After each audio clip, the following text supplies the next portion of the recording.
Olá a todos, meu nome é João Pedro, sou acadêmico da Universidade Estadual Vale do Acaraú, faço parte do programa Resistência Pedagógica no subprojeto Química. E hoje lhes trago a continuação sobre a introdução à Química, sobre a história da Química, uma parte 2, onde vai contar um pouquinho da parte da alquimia até a Química moderna, certo? Um breve resumo.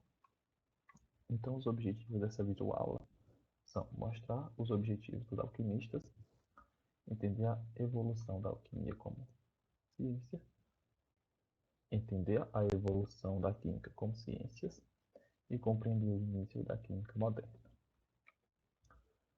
Lembrando um pouquinho que a gente viu na parte 1, sobre os fundamentos da alquimia.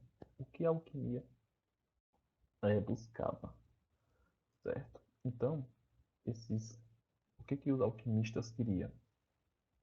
Eles buscavam transformar os metais chamados inferiores, principalmente o mercúrio e o chumbo, em ouro e prata, metais tidos como superiores, né? Imagina só, uma das ideias do alquimista era o quê? Transformar metais, qualquer tipo de metal, em ouro e prata, que eram metais que são materiais valiosos, né? São metais mais valiosos. Eles que buscavam isso, um grupo de alquimistas. Outro fundamento da alquimia era preparar uma panaceia que curasse as enfermidades humanas, conservasse e desenvolvesse a juventude e prolongasse a vida, a medicina universal, ou elixir da longa vida. Outra fundamento bastante interessante, né? Eles buscavam fazer uma poção, tipo de porção, tipo de elixir, que você tomasse, você teria a sua vida prolongada, né? Você se tornasse mais jovem, ou até mesmo se tornar imortal, né? Elixir da longa vida, né? Eles buscavam isso. E outro fundamento da alquimia era conseguir a transformação espiritual do alquimista, do homem caído, numa criatura perfeita, sempre a mesma linha de raciocínio, né? Eles buscavam algum tipo de poção, de elixir que nos tornasse, né, nós seres humanos, uma criatura perfeita, né? Hoje a gente sabe que o que chega mais perto do que a gente temos hoje é esse segundo fundamento, né? Com o avanço da medicina, os remédios, né? Mas não chega a ser um elixir da longa vida, certo? Então, nós temos três tipos de alquimia. Nós temos a alquimia árabe, a alquimia chinesa e a alquimia cristã. Vamos ver o que cada uma delas buscavam. A alquimia árabe. A alquimia árabe, ela aperfeiçoa as artes da destilação e da extração de gorduras, a fabricação de sabão, as ligas metálicas e a medicina farmacêutica. Olha só, a alquimia trouxe vários benefícios, né? Como a aperfeiçoação da destilação, eles construíam equipamentos para fazer destilação, equipamentos que extraíam gorduras, eles fabricavam sabão, eles aperfeiçoaram também as ligas metálicas e a medicina farmacêutica. Ou seja, de alguma forma, os alquimistas árabes eles trouxeram sim muitos benefícios, né, para nós. Certo? Então, na alquimia árabe, o ouro é nobre, pois resiste ao fogo, à umidade e ao enterramento, né? Então, o ouro ele era um metal muito precioso. Ele ainda é, né? A cânfora, o enxofre, o mercúrio e o amoníaco fazem parte dos elementos espíritos, né? Porque eles são voláteis, né? É meio que uma frase mais que filosófica, certo? O ouro é nobre, pois resiste ao fogo, à umidade e ao enterramento. A cânfora, o enxofre, o mercúrio e o amoníaco fazem parte dos espíritos, pois são voláteis. Lembrando que as ideias que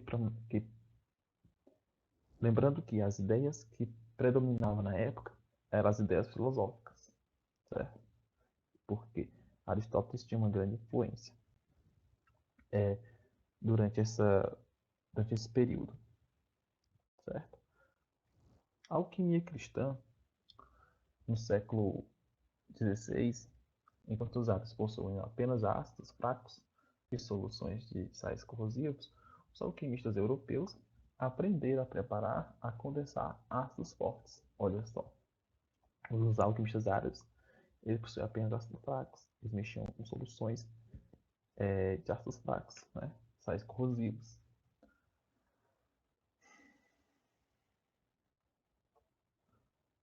Então, aqui nos alquimistas cristãos, os alquimistas europeus, eles aprendem a preparar e a condensar ácidos fortes, né?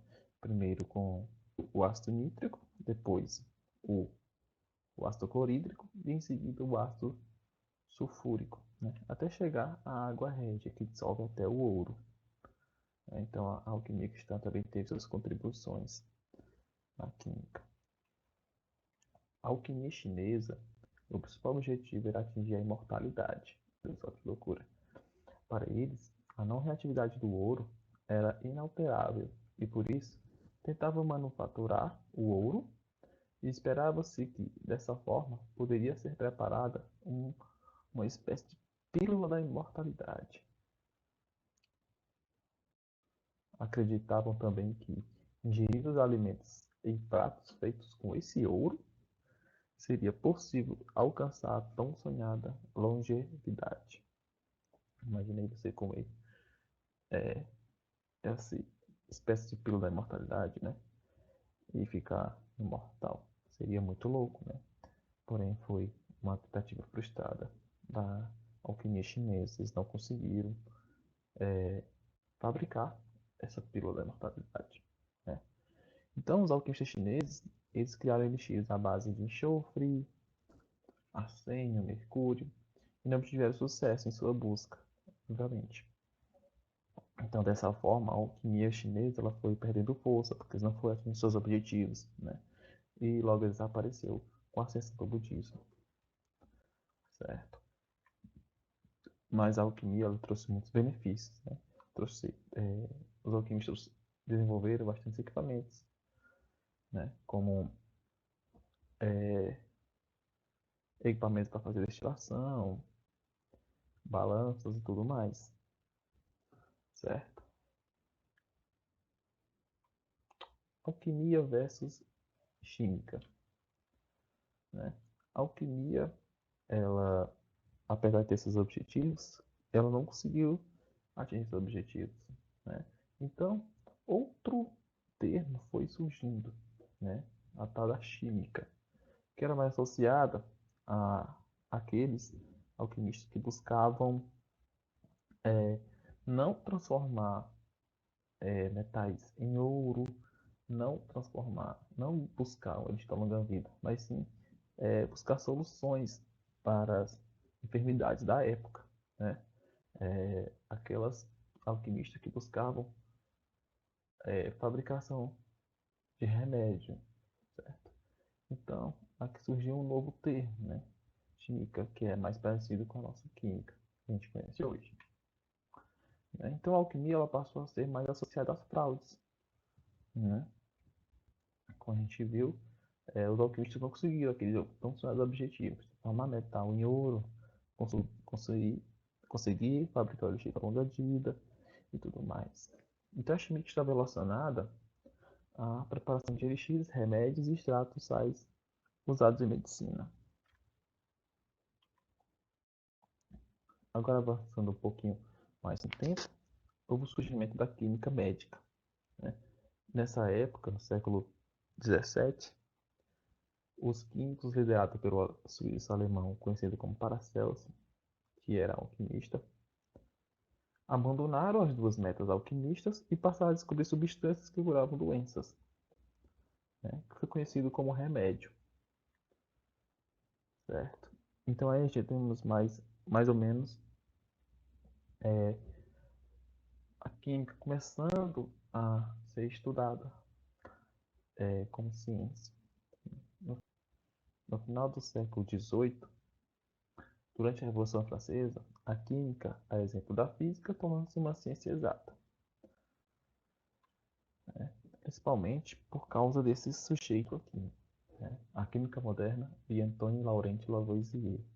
Quem foi Lavoisier? Lavoisier foi um cientista muito importante para a química. Ele é considerado o pai da química moderna, né? Porque ele revolucionou bastante a química como ciências. Porque através dos estudos dele foi que, elabora, foi que Dalton elaborou, por exemplo, a primeira ideia, a primeira ideia, a primeira ideia de modelo atômico, né? Foi para tentar explicar um dos experimentos realizados por Lavoisier. Lavoisier nasceu em 26 de agosto de 1753. Ele era filho de uma família rica, sempre teve a melhor educação. Em 1754 graduou-se em Direito, mas não exerceu a profissão. Por quê? Porque ele gostava mais de brincar de ser cientista, né? Ele gostava dessa ciência experimental. Ele gostava muito de pesar as coisas, fazer estudos experimentais. Lavoisier tinha um grande interesse pelas ciências, o que estimulou durante seu curso universitário a assistir aos cursos de professores conceituados ligados à área de ciências. Certo? Então ele foi um grande cientista experimental, um grande químico, considerado o pai da química moderna. Lavoisier ele descobriu a importância fundamental da massa da matéria em estudos químicos, o que fez concluir que a ação das massas do reagente é igual à soma das massas do produto de uma reação, ou seja, a famosa lei da conservação das massas, que foi a sua principal contribuição científica. Quem aqui nunca ouviu falar sobre a famosa frase de Antoine Laurent Lavoisier, né, onde ele fala lá, de uma forma mais poética, né, na natureza nada se cria, nada se perde, tudo se transforma. Então, através dos estudos de Lavoisier, dos experimentos que ele realizou, ele chegou a essa conclusão, que mais na frente iria possibilitar John Dalton de formular uma ideia de átomo e tentar explicar por que a matéria não se perdia, nem se criava, ela só se transformava. Certo? Então, Lavoisier foi considerado o fundador da química moderna. Né? Lavoisier impôs-se como um dos maiores cientistas no século XVIII. Foi um dos primeiros a conceber e elaborar um método objetivo de representação do universo material, sistematizou o uso da balança, passou a definir a matéria por sua propriedade de ter um peso determinado e enunciou as leis da conservação da massa. A lei da conservação da massa muito estudadas hoje no ensino médio, né? Todo mundo estuda as leis da conservação da massa, que mais na frente foi aprimorada por Proust, né? Com a lei das proporções definidas, né? Que depois gerou um estudo de Dalton, que Dalton anunciou sobre o modelo atômico, que conseguiu explicar esses experimentos do Lavoisier. E assim, cada descoberta foi gerando outra descoberta, né?